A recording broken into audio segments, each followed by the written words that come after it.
বিচার না পেলে ডিসি অফিস যাব, বিচার পেলে ডিসি অফিস যাব, বিচার না পেলে ডিসি অফিস যাব।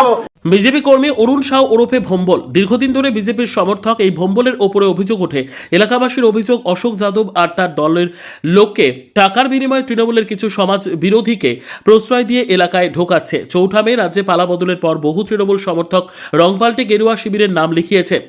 অশোক যাদব, আনন্দ যাদব, রাধে, নীতিশ চৌধুরী ওরফে মন্টু এলাকায় দীর্ঘদিন ধরে তৃণমূল কর্মী হিসেবে পরিচিত। এমনকি বিধানসভা নির্বাচনে তৃণমূল প্রার্থী শ্রেয়া পাণ্ডের হয়ে প্রচার করতে দেখা যায় এদের। বৃহস্পতিবার ওয়ার্ড 31-এর কিছু মহিলা বিজেপি কর্মী ভম্বলের বিরুদ্ধে সোচ্চার হয়ে প্রতিবাদ করতে থাকে।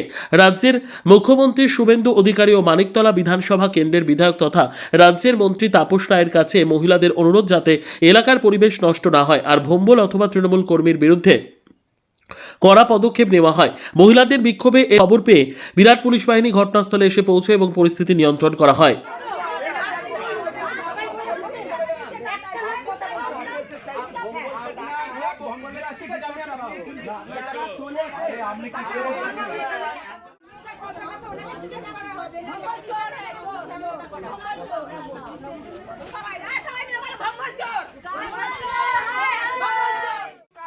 छुपा हुआ है, ये बोला ना रहा है, ये बोला ये बोला कि बड़ा बाबू, तो बड़ा बाबू का थाना में तो जामेंगे नहीं, जाना ही पड़ेगा। तो कल हमें स्टेट ऑफिस में जाना, अच्छे से कहा जाए भंबल के नीचे पॉकेट द्वारा कर जाना, ये तुम्हारी पार्टी